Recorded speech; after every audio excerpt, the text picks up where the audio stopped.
let's wrap up with number.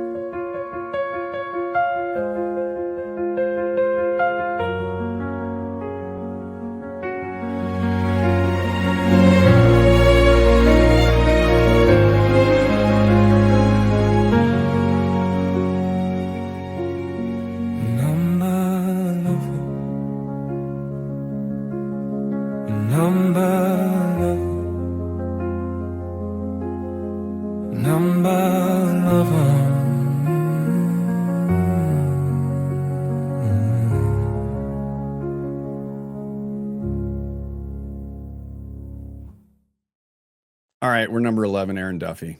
He's oh, there he is. I should have probably told you, like, you probably have taken a break. So sorry this was so long, but you know, good things come. That's all right. I'll stall for you. Keep going. Oh, there he goes.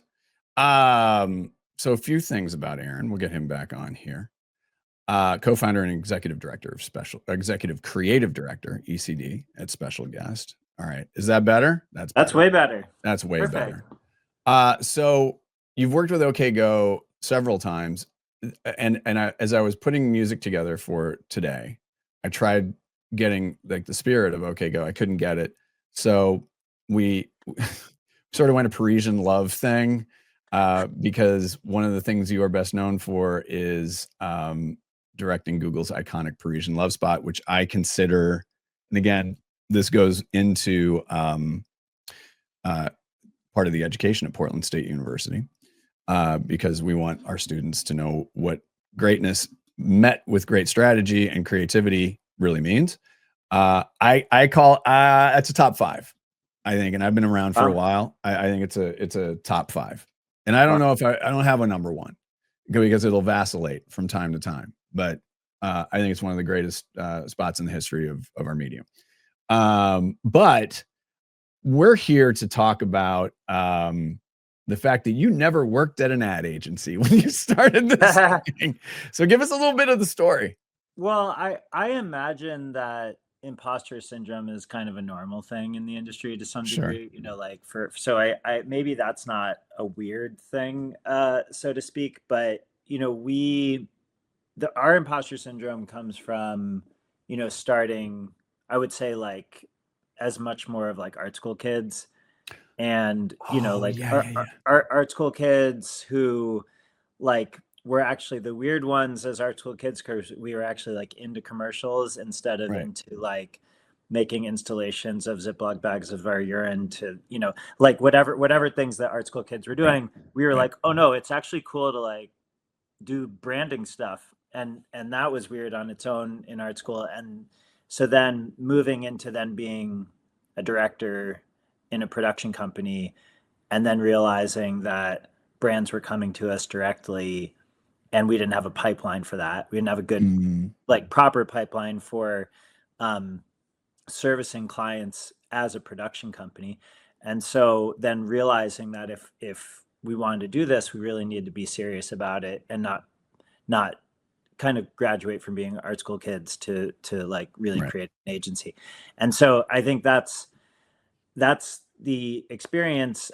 The good thing is, like, as a director, you do get the good agencies that would hire you as a director would really like take you in, and you know, you'd really get to feel what it's like, you know, to be at the agency a bit, really collaborate. And so I did get that experience. And and for all those folks, you know, like in those early like Google days, or you know, with BBH and things like that, the Swedes, like the Sojanels and stuff like that, they really like you know, gave me more of like an insight into that. So I wouldn't say like I got no education of that, but I created a creative agency without ever having worked at a creative agency tech. No, and I think it's you get the stench of it, and it's just, and I don't mean that in a bad way. I mean,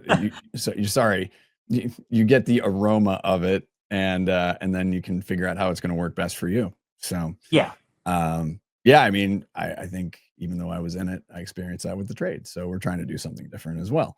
I want to let's talk about the OK Go relationship, because it's fascinating.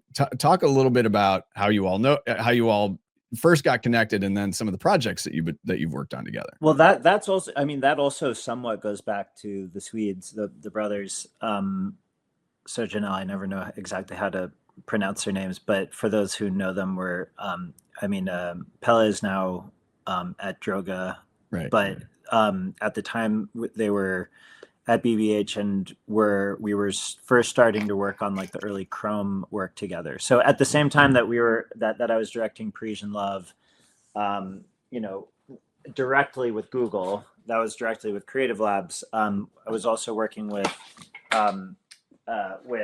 BBH on the first Chrome work, so launching Chrome to the world, which I'm also kind of nostalgic for right now as OpenAI launches their first browser yesterday. It's fun to like feel these like cycles coming. And actually they were good friends with the producer that was the creative producer that was working with OKGo at the time. This was 11 years ago now. And said one of the projects that we were doing for Chrome had like a little illusionistic thing going on. And Mary, the producer for OKGo, is like, well, we're thinking of maybe an illusions type thing.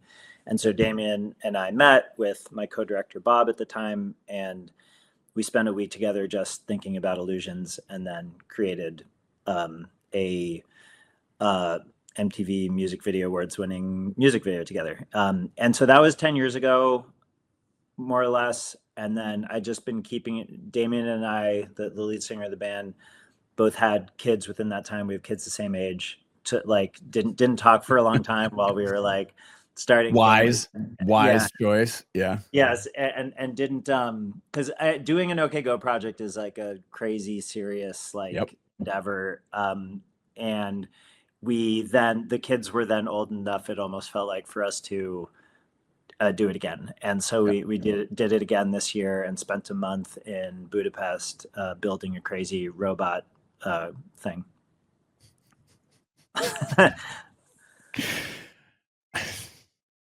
When we first met, you were like explaining all this stuff to me. It's like you still get that reaction from me. Like I'm always surprised by you, and I mean that as a compliment. And one of the things that we've talked about is, you've mentioned AI. You were digging into this stuff really years ago. How has that impacted the way that you perceive the work, how you perceive the industry, how you perceive all of this? Yeah, it is a fascinating thing, because half of our work, if you think of OKGo stuff, is all about not even letting an edit software in the mix. Like not even like OKGo is sort of like, you do a thing in front of the camera, it has to all be like 100% real. That's like one half of our work. The other half of our work is like, how can we actually invent new technologies to do what we do? And so what you're talking about with those early AI days, we were messing around with, LLMs did not exist yet. We were messing around with LSTMs, which were like long short-term memory language models that were not very good, and were very inefficient, took a long time to load and stuff like that. But we did end up like being able to use that for a Rag and Bone VIP Fashion Week event with 50 VIPs that were being hosted by an AI that we created, and it really freaked them out, in a good way. Like scared them. The Safdie brothers were there, and one of the Safdie brothers like threatened to leave because he was so freaked out by like the AI that was writing. We didn't have it like physically talking, but it was writing things based on what it was seeing in the room. And so we were that was like 2017 or no 2018, and it got noticed, but people were not like clamoring for AI stuff.